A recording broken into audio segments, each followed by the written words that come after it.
buenas tardes a todos, bienvenidos a esta reunión muy familiar de la encomienda del Temple en Santi Spiritus, en este lugar que es otro sepulcro, hay una serie de sepulcros, un lugar donde el coro, las monjas, y es un honor para nosotras y para nosotros recibir a la dama templaria Encardia Ortiz, licenciada en Geografía e Historia Medieval, quien nos acompañará en esta conferencia sobre el Santo Sepulcro, ciudad, centro de la cristiandad. La Orden del Temple, fundada en el siglo XII, jugó un papel crucial en la defensa y protección de los peregrinos que se dirigían al Santo Sepulcro en Jerusalén.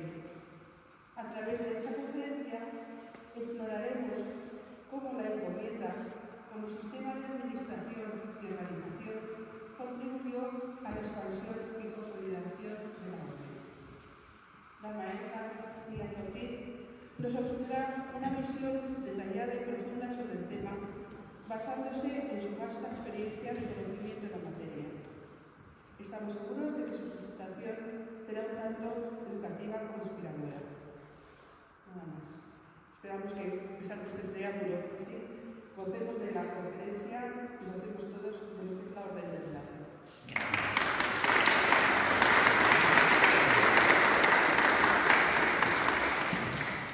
Bueno, me oís bien, ¿no? Bueno, en primer lugar, agradecer a la comunidad de dominicas de este monasterio de Toro la acogida que siempre nos dais a la encomienda magistral del Temple, el cariño que siempre nos demostráis a todos y ahora por mí, gracias por todos los rezos que sé que hacéis y que yo cuando me encuentro un poco vacía escribo a San Juan y digo, dame un empujón y se nota mucho. Sabéis que os queremos un montón y sabéis que cuando venimos aquí venimos y así lo sentimos a nuestra casa y qué mejor lugar para, como es nuestra casa, dar esta pequeña charla. Yo no me atrevo a llamarlo conferencia, esta pequeña charla sobre el Santo Sepulcro de Jerusalén, el lugar donde se custodia la tumba donde fue enterrado el Señor.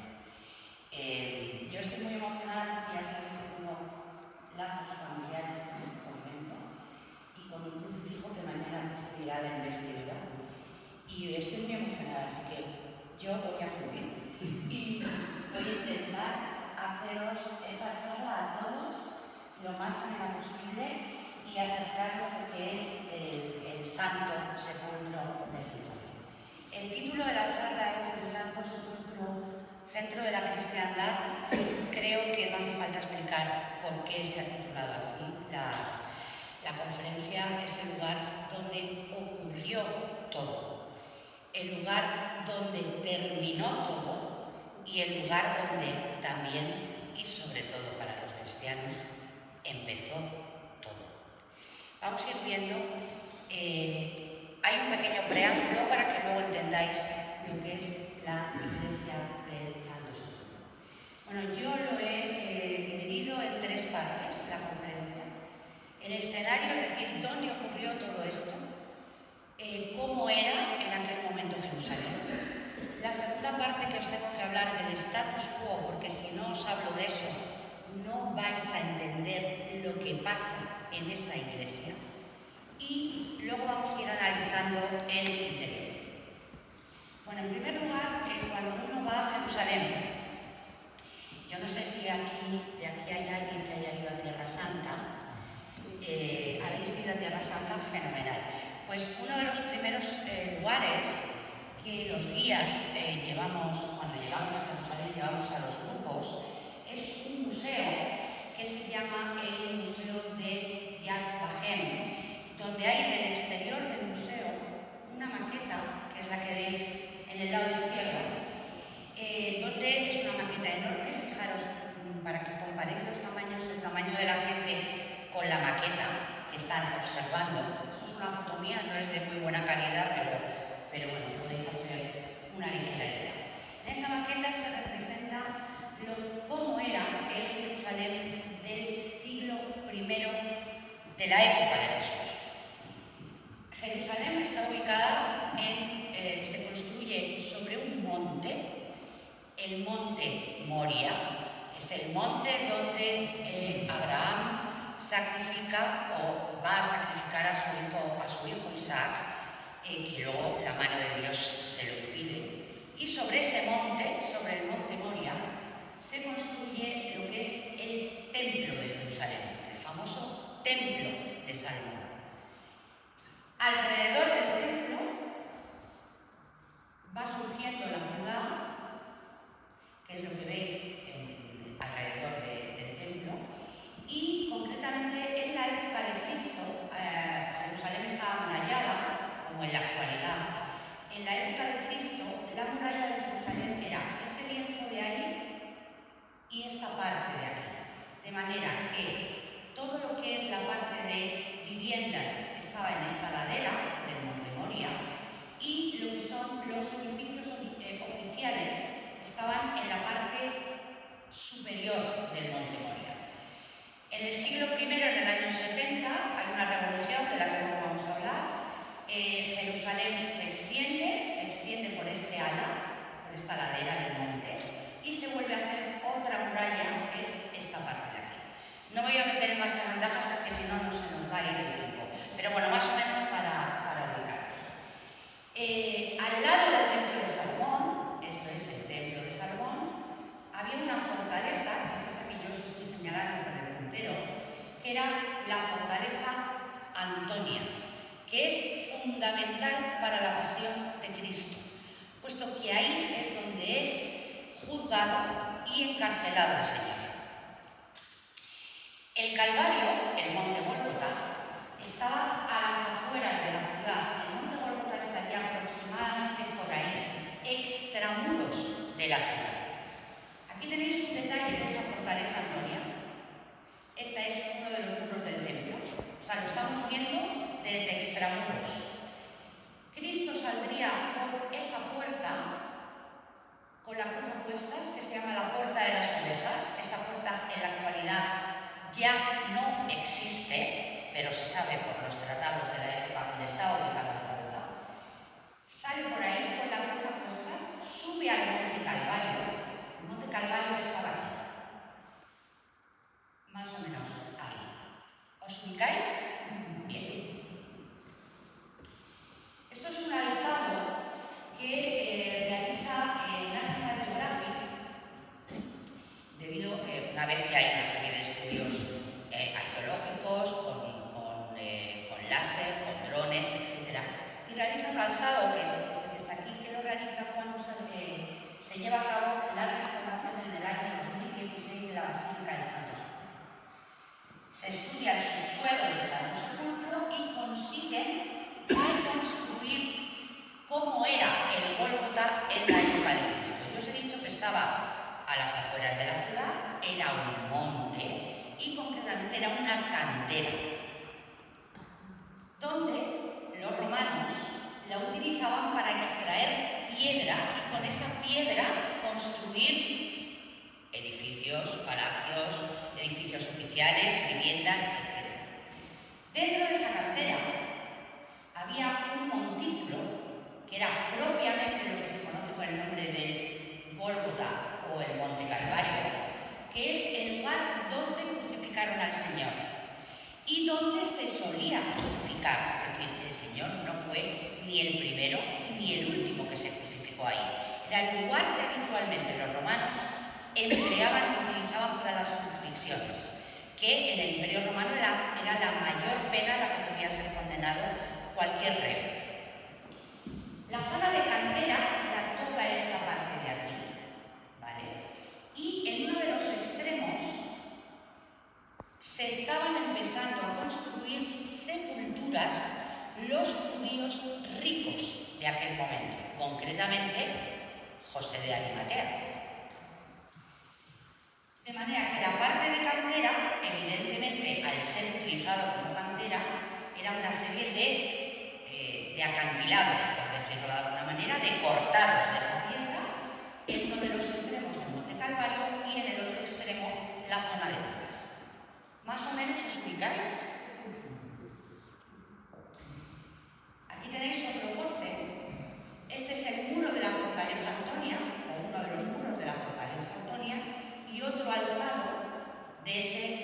el Calvario y zona de Gandara. ¿Cómo eran las tumbas en época de Cristo y cómo fue la tumba de Cristo? Tenéis que tener en cuenta que Cristo era judío. Cristo respetó en todo momento las costumbres judías, celebró todas las fiestas judías, fue a la sinagoga como iban todos los judíos, fue a aprender de los rabinos cómo hacían los judíos de aquel momento. Él era de raza judía, sus padres eran judíos, por lo tanto no era un ente extraño, era un hombre judío que respetó su cultura y en la que él nació y en la que él fue educado. Por lo tanto, todas y cada una de las partes más importantes de la vida del Señor fue respetando esa cultura y esa tradición judía. Y evidentemente eso se llevó hasta su propia tumba. ¿Cómo eran las tumbas judías en aquel momento? No tenéis que dejar de olvidar que Cristo es enterrado en la tumba de José de Arimatea, un judío rico que estaba o que pertenecía al Sanedrín, a la cúpula religiosa del Sanedrín, y que se había construido una tumba que todavía no había terminado, pero que al ser un hombre rico, pues era como las tumbas de los ricos judíos de aquel momento, que estaban formadas por dos cámaras. Una primera cámara, que era donde se depositaba, o donde, mejor dicho, se ungía al cuerpo. Una vez el cadáver se limpiaba, se ungía, y una vez que estaba limpio, el cadáver era pasado a una segunda cámara, que es esta que tenéis aquí. Esa segunda cámara era una losa sepulcral. Esto es muy importante para que luego podáis entender el Santo Sepulcro. Una losa sepulcral donde se depositaba el cadáver. No era el enterramiento definitivo, era un pudridero. El cadáver estaba ahí durante 7 días. Una vez transcurridos esos 7 días, se pasaba a la tumba definitiva.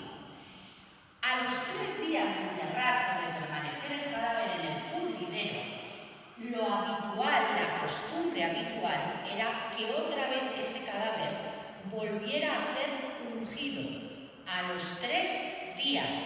Por eso las 3 Marías acuden a los 3 días al sepulcro y se les aparece el ángel y le dicen: no busquéis entre los muertos al que está vivo. Cristo ha resucitado. Os lo estoy diciendo para que veáis que en todo se respeta la tradición judía. Llegamos al año 70. Jerusalén, los judíos siempre han sido un pueblo muy indómito. Jerusalén, Judea, estaba bajo el dominio del Imperio Romano. Habréis oído hablar de los celotes, esos movimientos nacionalista que iba en contra del Imperio Romano. No les gustaba que su tierra estuviera en poder, que no fuera el suyo, el poder de los judíos.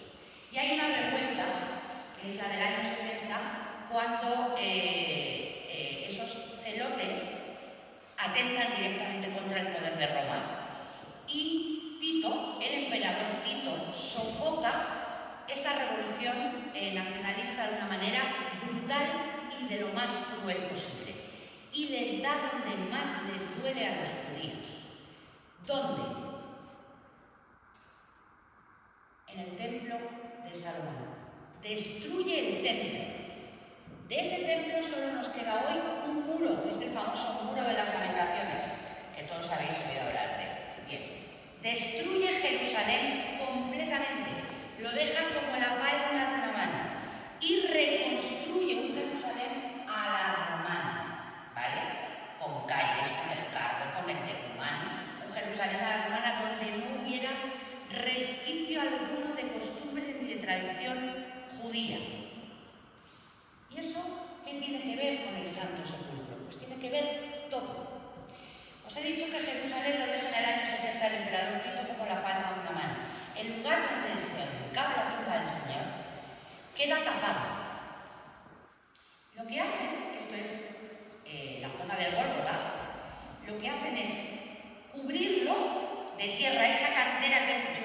que eran como acantilados.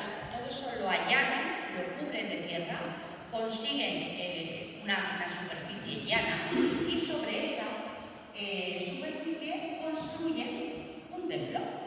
¿Un templo cómo? Un templo romano. Evidentemente, seguimos, Judea sigue en poder de los romanos. Un templo dedicado nada más y nada menos que a la diosa Venus, la diosa del amor, sobre el lugar, sobre la tumba en la que fue enterrado Cristo. Y decir, bueno, ¿y entonces ya se perdió todo? No, todo lo contrario. Eso nos ayudó a los cristianos, y concretamente a una mujer, aquí lo siento mucho, pero siempre somos las mujeres las que sacamos las castañas del fuego. Una mujer importantísima, que ahora os voy a hablar de ella, gracias a que ahí estaba el templo de Venus y se sabía que fue construido sobre la tumba del Señor, el lugar estaba señalizado. Ellos pretendían que eso quedara en el olvido, pero consiguieron justamente todo lo contrario. Esto es una reproducción de cómo quedaría. Esta es la cantera que os he puesto antes.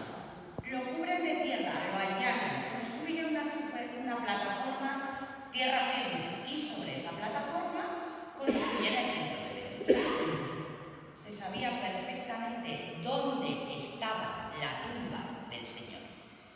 Pero como estábamos todavía en el Imperio Romano y el cristianismo era una religión proscrita, prohibida, hasta que no llega este personaje, que es Constantino el Grande, siglo IV. No había nada que hacer. El sepulcro estaba tapado y sobre él el templo romano de Venus. Llega Constantino el Grande, siglo IV, y me diréis, ¿y qué tiene que ver Constantino el Grande con el Santo Sepulcro? ¿Y qué tiene que ver Constantino el Grande con el cristianismo? Todo. Porque el emperador Constantino es el que legaliza oficialmente dentro del Imperio Romano la práctica del cristianismo. Los cristianos dejan de ser perseguidos y empiezan a poder hacer sus ritos públicamente, no a escondidas, ni en las catacumbas, ni en la clandestinidad. Y Constantino el Grande no solamente legaliza el cristianismo, sino que convoca el concilio de Nicea en el 325 y llama, nosotros diríamos ahora obispos, a las principales cabezas de la iglesia, de una iglesia que estaba en la clandestinidad, los reúne allí en ese concilio de Nicea, se hace rodear de sus jefes espirituales obispos y de manera que es el primer concilio de la iglesia católica. Fijaros, pasamos de la clandestinidad a tener un concilio y además todo eso protegido y auspiciado nada más y nada menos que por el emperador de Roma. Pero ahí no acaba la cosa. Hay un personaje, una mujer, un personaje femenino, que es la madre de Constantino, que es Santa Elena. Santa Elena en aquel momento tenía 82 años. Era cristiana.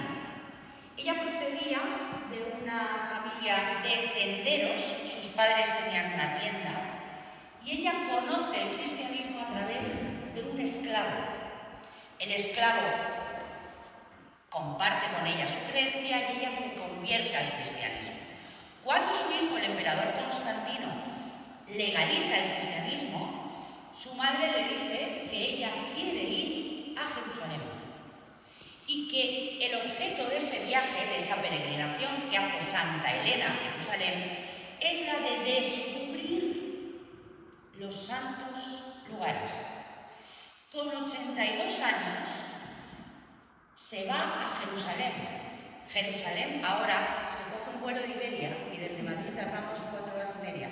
En aquel momento eran un año de camino. Esta mujer tenía 82 años. Pues ni corta ni perezosa, viaja a Jerusalén. Viaja con un séquito de expertos, un séquito de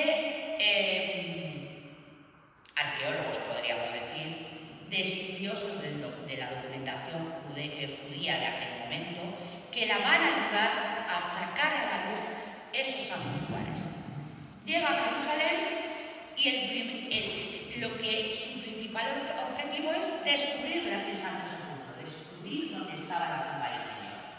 Como se sabía que el templo de Venus estaba construido sobre el Santo Sepulcro, llega al templo de Venus, derriba el templo de Venus y pico pala, hasta que llega a la cantera. ¿Me seguís? Llega a la cantera y descubre en uno de los lados de la cantera, en lo que se conoce con el nombre de la cisterna, se encuentra, yo siempre digo que Dios aprieta pero nunca ahoga. Te cierra una puerta enorme, pero a la vez te abre una ventanita chiquitita, pero te la abre. Y esto fue la ventana que abrió el Señor a Santa Elena. Y os voy a decir qué es. Santa Elena encuentra esto que tenéis aquí. Aquí tenéis una ampliación, una reconstrucción para que lo veáis mejor, que es el Titulus Crucis, el tablero que fue colgado sobre la cabeza del Señor, en el que fue publicada la sentencia condenatoria del Señor, el famoso INRI, que habréis oído hablar del famoso INRI. Bueno, pues esa tablilla, ese INRI, parte de esa tablilla, la descubre Santa Elena. Y sigue cavando y encuentra la Vera Cruz. Y a partir de ahí manda construir una basílica. Ya encuentra el lugar de la crucifixión, encuentra la Vera Cruz, encuentra el Titulus Crucis y dice, no hay duda, aquí es. Y a partir de ese sitio que ella encuentra, manda construir una basílica. La primera basílica cristiana que se construye en el lugar de la tumba del Señor. Aquí tenéis una reproducción de cómo fue esa basílica. Esto era la calle, ¿vale? Tenía un pórtico a la romana, claro, un pórtico de entrada descubierto al aire libre, un pequeño templete donde se ubicaba la tumba del Señor y todo eso rodeado por la zona de pórticos. Así fue la primera basílica, la que construye Santa Elena. Aquí la tenéis.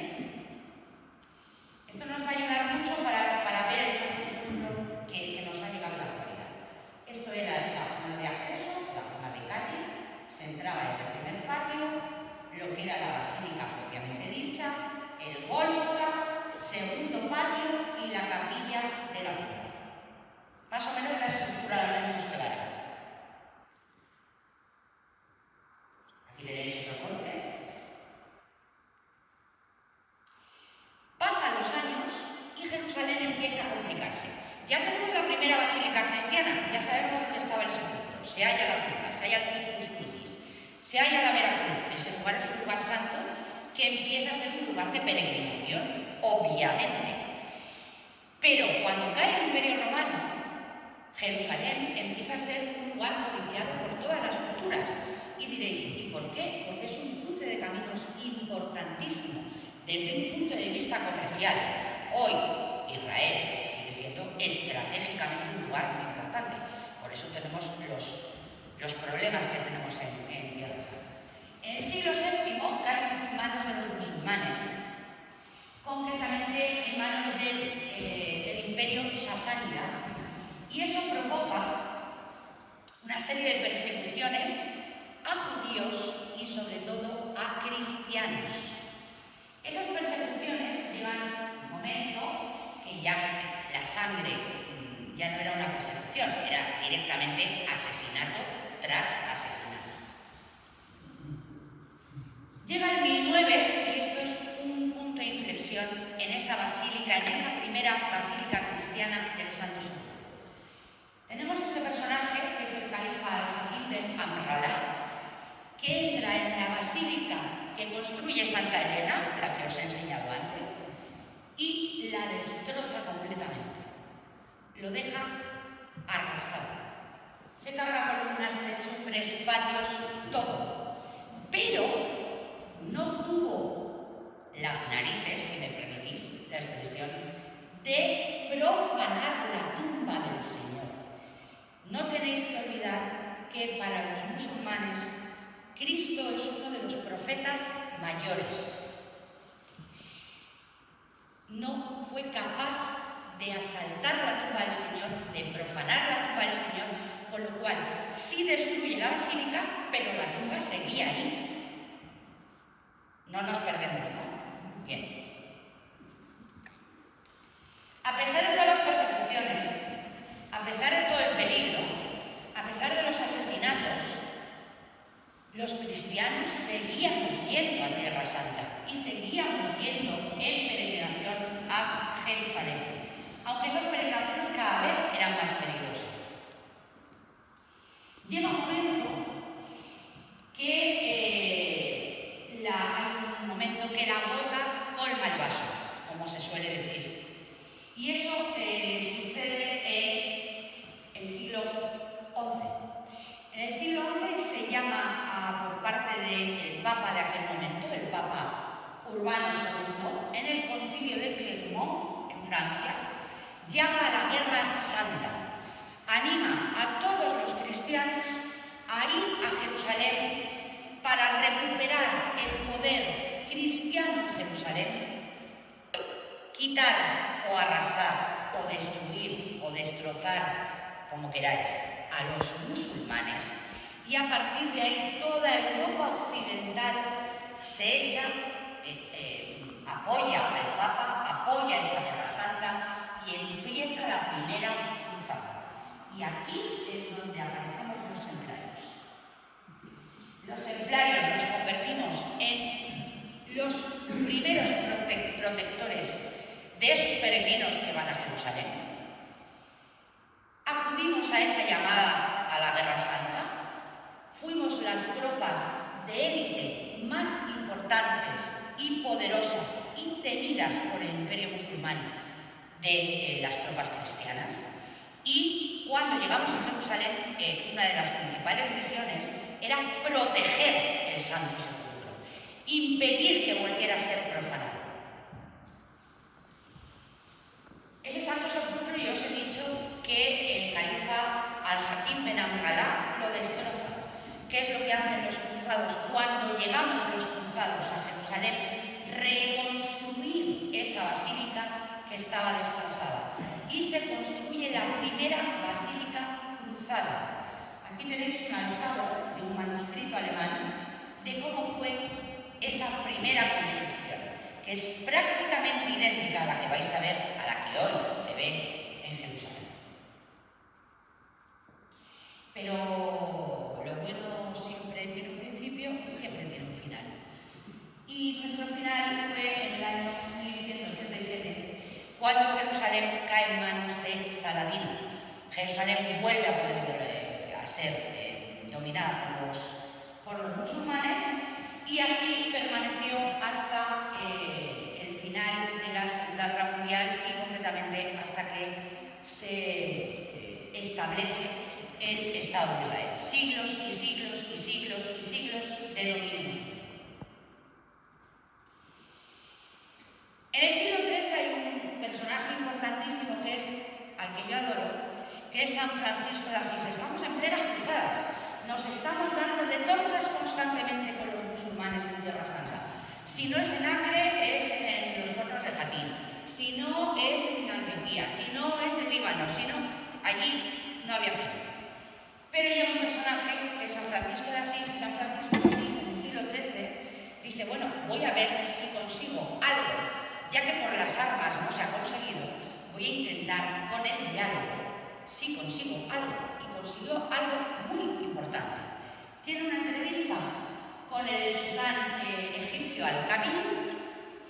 El sultán queda prendado del poder de la oratoria de San Francisco de Asís, y gracias a eso San Francisco de Asís le arranca una promesa que se ha cumplido hasta el día de hoy, y es que los franciscanos sean los custodios de los santos lugares. Por eso, cuando uno va a Tierra Santa, va a la Basílica de la Natividad, va a la Basílica del Santo Sepulcro, va al cenáculo, están allí los franciscanos, que son custodios de Tierra Santa desde esa conversación de San Francisco con el califa Al-Kamil.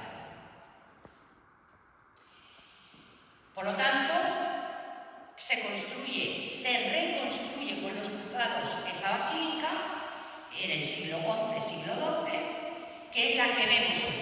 Pero en esa basílica, cuando uno llega allí, si alguien no te explica lo que vas a ver allí, no te enteras de nada.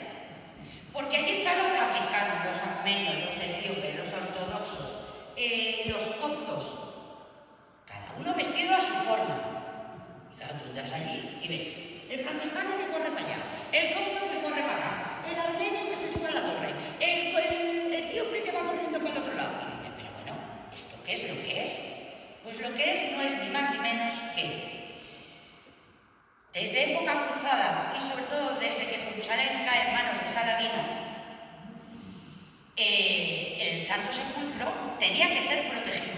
Se van añadiendo iglesias, credos, son todos católicos, pero unos son orientales y otros son occidentales.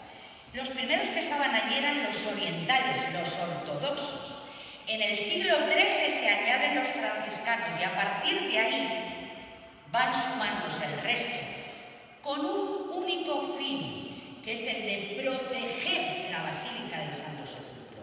Ellos vivían en el interior del Santo Sepulcro, dormían allí, para que los musulmanes no entraran en la Basílica y no profanaran otra vez el santo lugar. Pero llega un momento que esa convivencia, pues como en toda convivencia, yo no estoy casada, gracias a Dios, pero los que estáis casados lo sabéis, hay roces, hay veces que no quieren matar.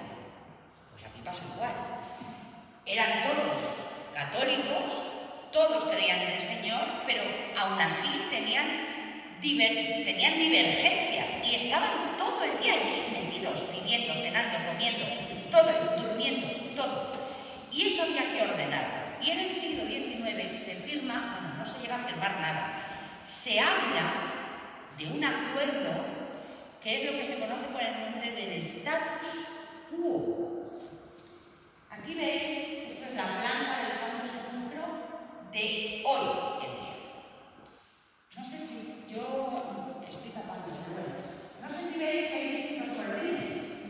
Bien, esos son los colorines que representan a los distintos credos que están dentro del Santo Sepulcro desde la Edad Media, protegiendo el Santo Sepulcro. Los que más terreno tienen son los colores, el azul celeste. ¿Lo veis? Esos son los ortodoxos, los primeros que estaban allí. Los primeros, la Iglesia oriental. Cuando se firma ese status quo, se divide el Santo Sepulcro. Se dividen literalmente por trozos. Este trozo es mío y ese trozo es tuyo. Todos estamos aquí, pero ni yo me meto en tu trozo, ni tú te metes en mi trozo. ¿Y eso por qué? Porque si esto lo organizamos es la única manera de que aquí no haya ningún tipo de fricción entre nosotros. ¿Me seguís? Bien. Por lo tanto, los que más tienen, los que tienen mayor extensión son los primeros que estuvieron allí, los ortodoxos, el azul celeste. Luego va ese color carne. Esos son los franciscanos. Iglesia occidental. Siglo XIII, San Francisco se entrevista con el califa Al-Kamil. A partir de ahí, esos son los que dominan, franciscanos y ortodoxos, caqui y azules. Y a partir de ahí tenemos la iglesia copta, que es el rojo, que solo tiene una pequeña parte, pero que es la parte quizás de las más importantes, luego la vais a ver. Y luego están los, con color verdecito, los armenios. Los etíopes tienen, pero tienen tan poco que ni siquiera nos da para un color aquí. No tienen de color. Y esa primera basílica cruzada que construyen los primeros cruzados que llegan a Jerusalén, entre los que nos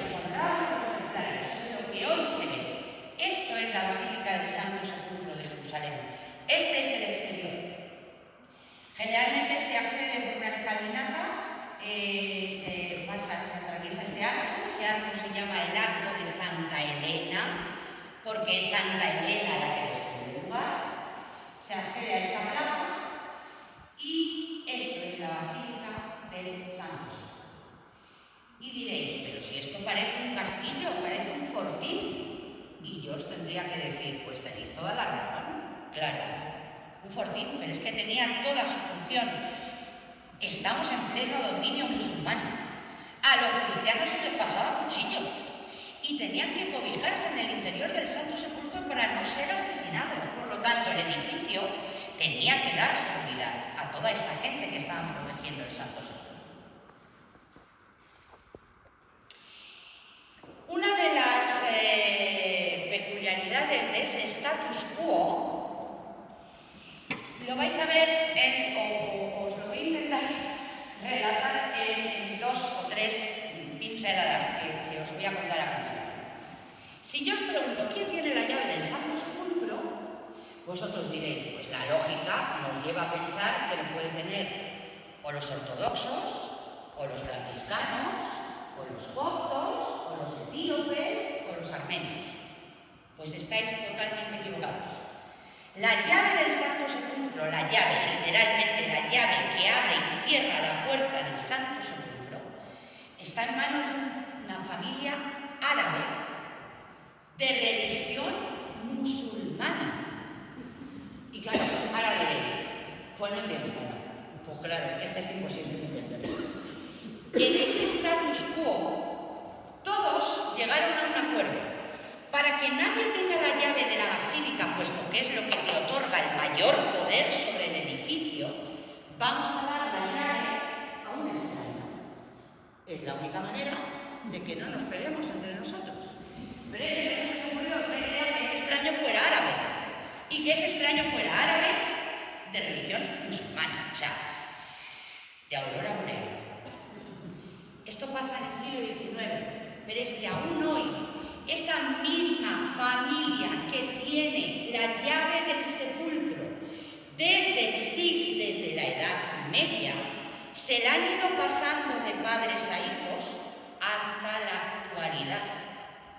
Edad Media, estamos en el siglo XXI, es la misma familia, concretamente 2 familias. Es la familia Nusayev y la familia Yudej. Todos los días, a las 4 de la mañana, la familia de los Yudej llegan a esa plazoleta del exterior de la basílica. Se encuentran en el mismo punto todos los días y a la misma hora con la familia Nusayev. Los Yudej entregan la llave al patriarca de los Nusayev y el patriarca de los Nusayev abre el Santo Sepulcro al culto.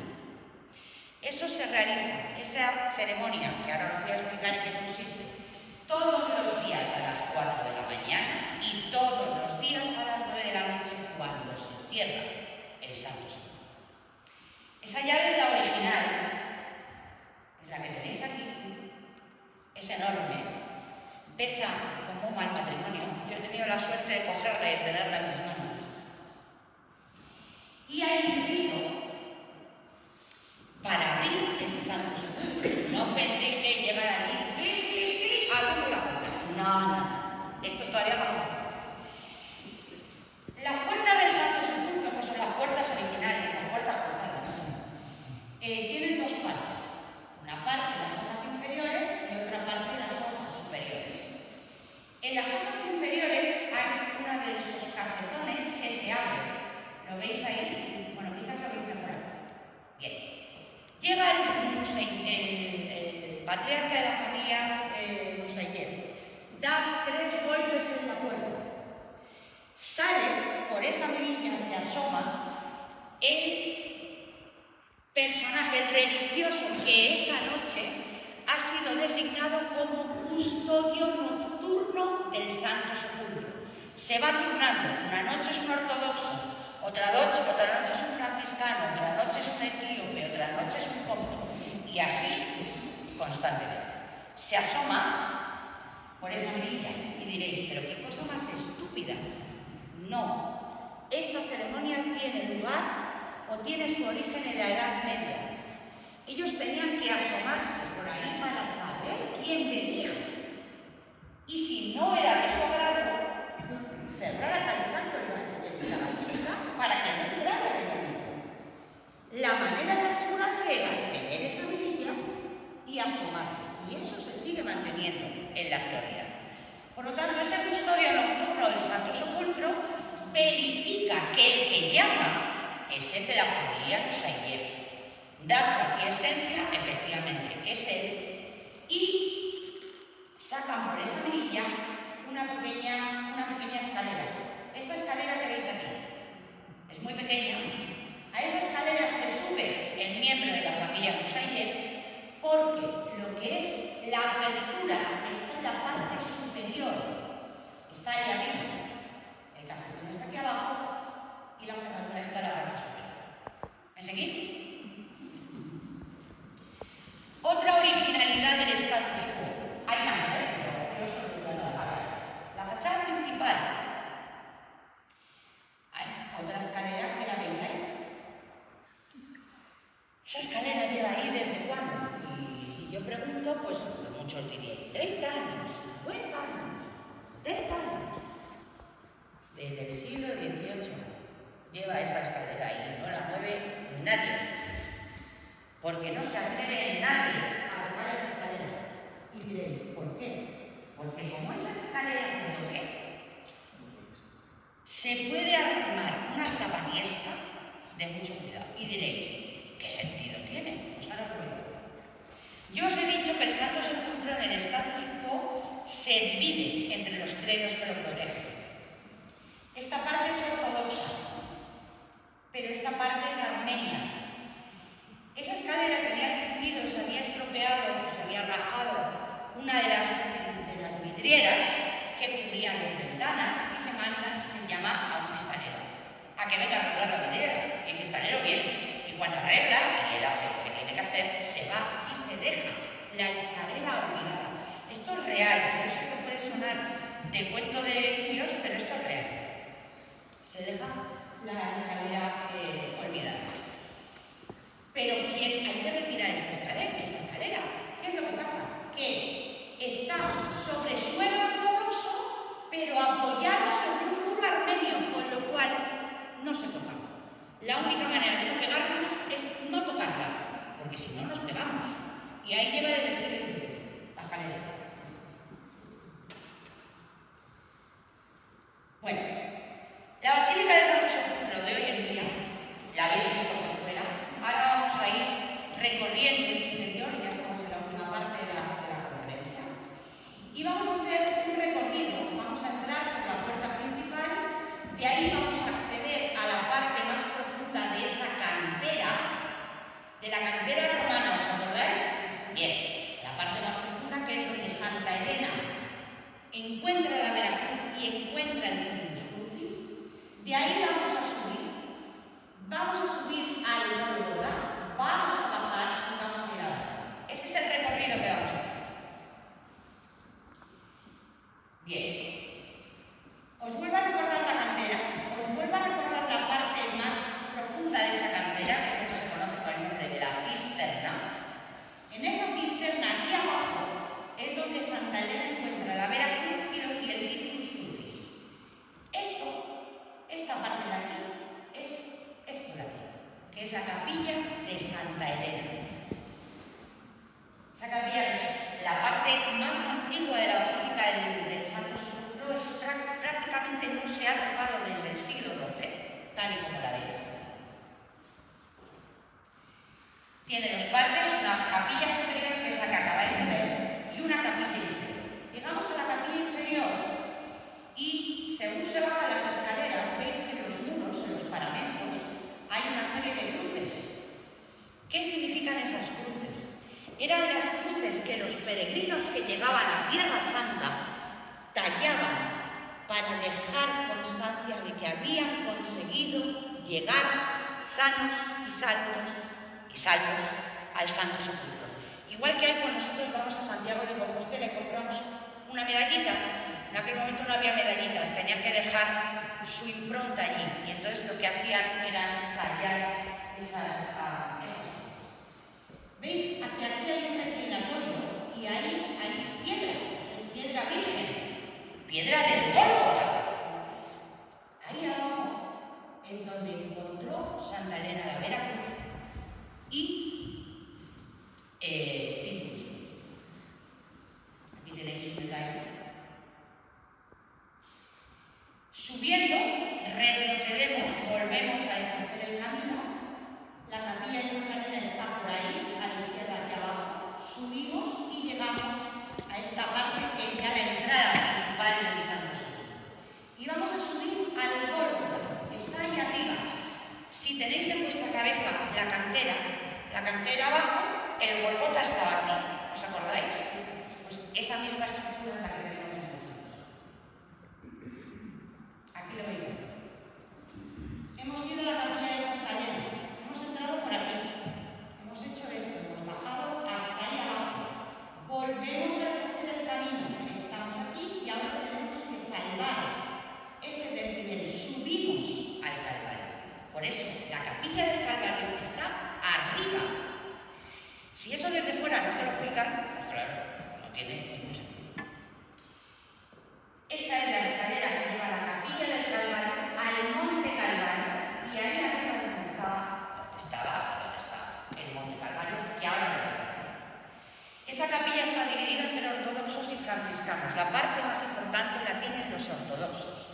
El lugar donde, según se cree, y parece que la arqueología sí lo respalda, fue crucificado el Señor. Este altar maravilloso de estética bizantina, en un pequeño altar, entre que yo os estoy señalando con el puntero.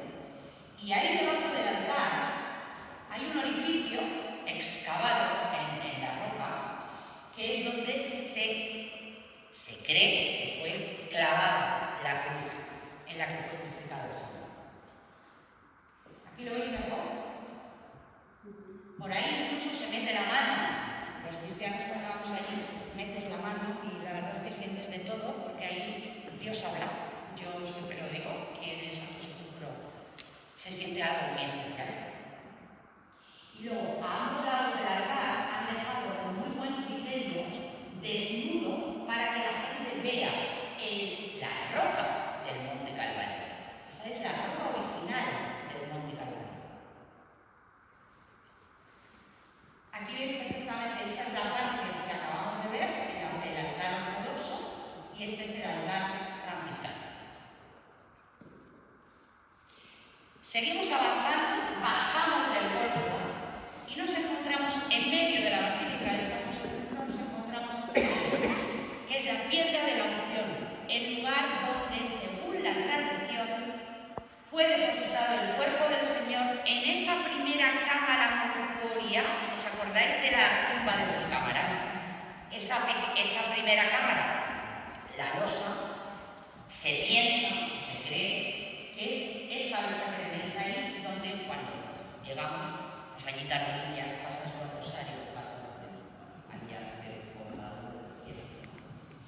Esta es la entrada. Esa es la capilla del Gólgota Monte Calvario. Hemos subido, hemos bajado. Esta es la piedra de la unción. ¿Os ubicáis? Y ahora vamos a dirigirnos hacia lo que es la tumba propiamente.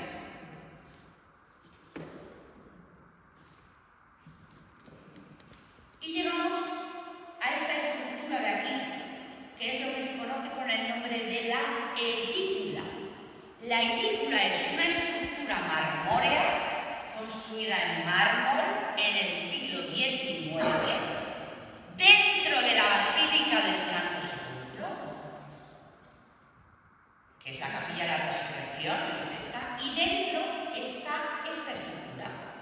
Y dentro de esa estructura está la tumba del Señor. Aquí tenéis una reconstrucción de esa estructura. Tiene dos cámaras. ¿Os acordáis de la tumba que yo os he puesto antes? La primera cámara donde surgía, la segunda cámara, el pudridero. Primera cámara, segunda cámara. Se restauró en el 2016-2017, esto estaba echado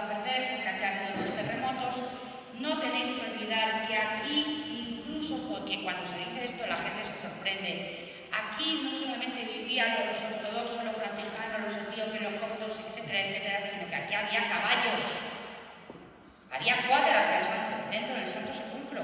Las tropas cruzadas entraban en el Santo Sepulcro para ayudar a esos religiosos a custodiar y a proteger el Santo Sepulcro. Ha habido 2 terremotos, ha habido 3 incendios, eso estaba echado a perder. Antes de la restauración, esto era el estado negro, no se veía nada. Y ahora vais a ver cómo está después de la restauración. Como podréis comprobar, es que no tiene nada que ver. La entrada de la isla se hace por aquí, se accede a esa primera cámara y luego a la tumba propiamente. ¿Qué encontramos en esa primera cámara? En esa primera cámara, que es muy pequeña, encontramos esta estructura donde se conserva un trozo de piedra. Y diréis, ¿y qué es ese trozo de piedra? Bueno, pues ese trozo de piedra yo he oído barbaridades allí, porque hay mucho bárbaro.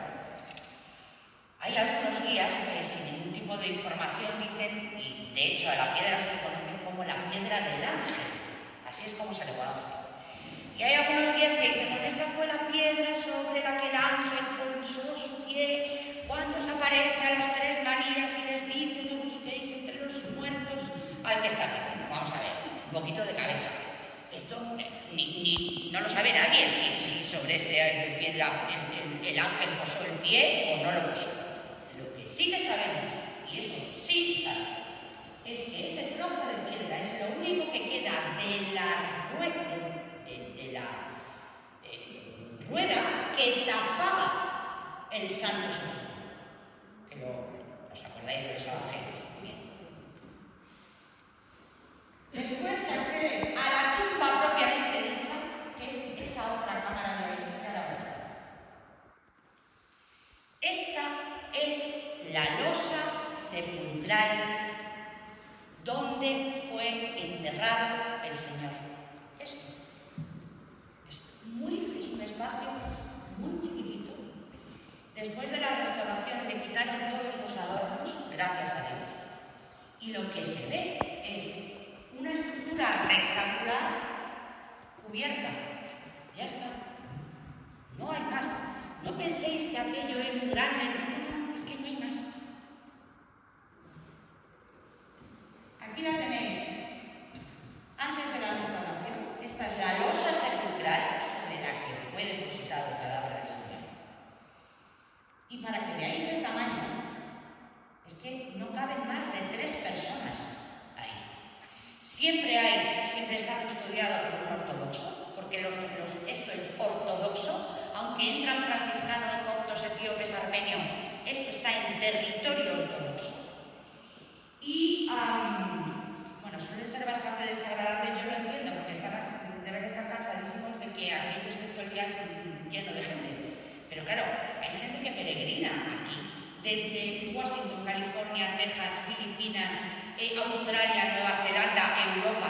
Y claro, pues hay que hacerlo rapidito. Entonces, si te descuidas, es que no te dejan ni entrar, pero entre ese que cabe, son 3 personas a lo sumo lo que entran. Pero os digo que hay dentro de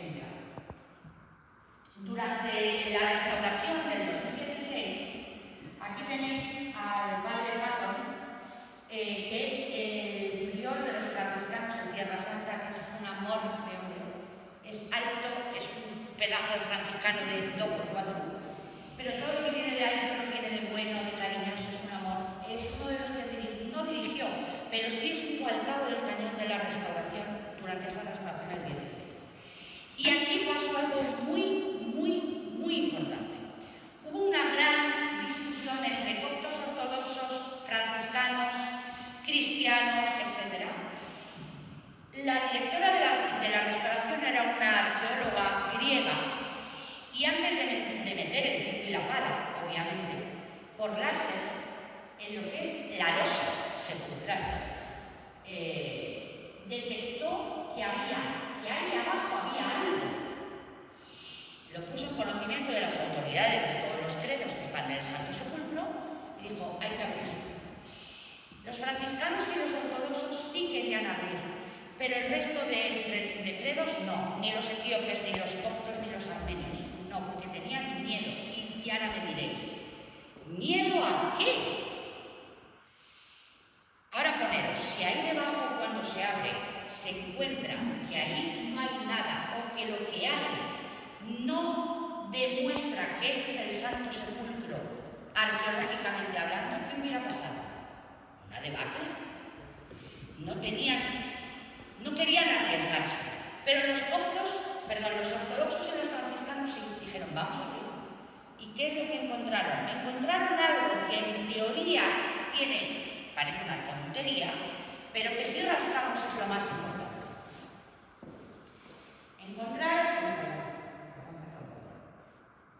Encontraron esto de ahí. ¿Qué es eso de ahí? Y diréis, ¿qué es eso? Esto es lo siguiente.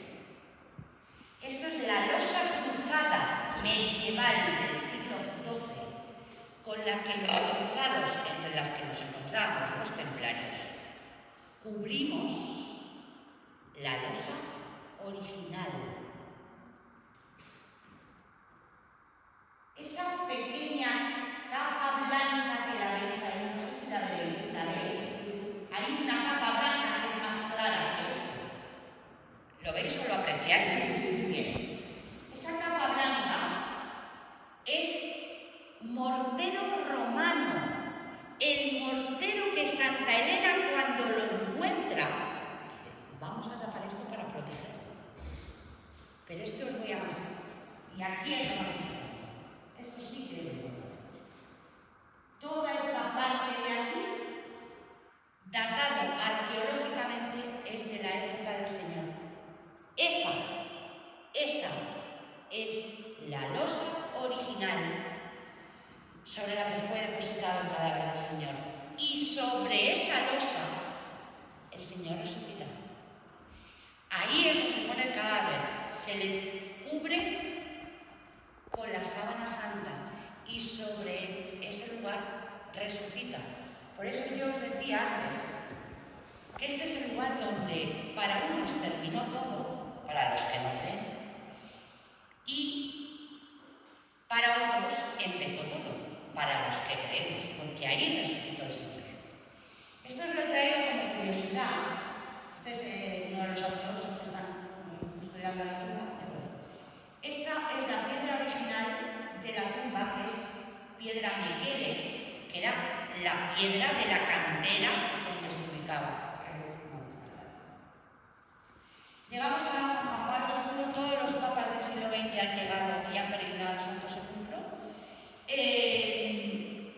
Si hay algún papa de todos ellos que especialmente se emocionó durante su visita al Santo Sepulcro, fue San Juan Pablo II. Llegó allí el 26 de marzo del año 2000, fue una peregrinación muy complicada, estábamos en plena intifada, muy complicada por seguridad, muy complicada porque el Santo Padre estaba ya muy mal de salud.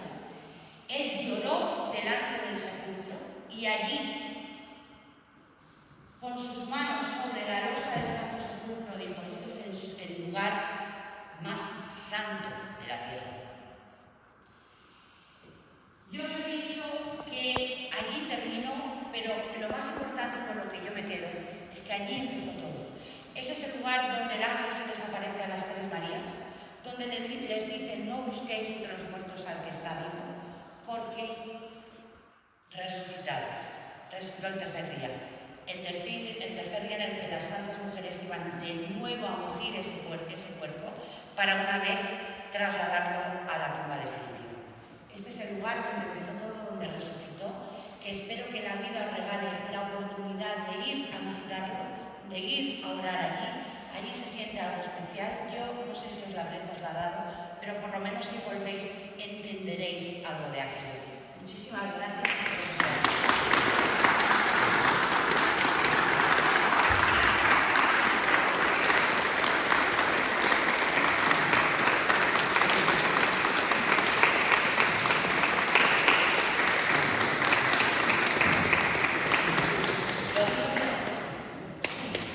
Bueno, a mí me han dicho que lo diga yo.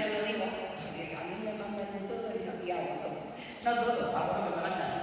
Hay una persona que además está muy vinculada a este monasterio, que es el Padre Jesús, que es hermano de nuestro preceptor, que ya sabéis que está en África, está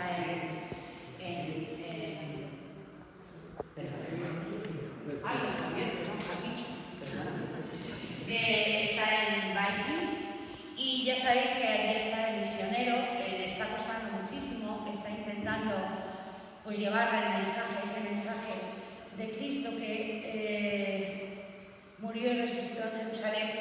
Y nosotros lo que hacemos dentro de esta pequeña orden humilde, orden templaria, es intentar ayudarle.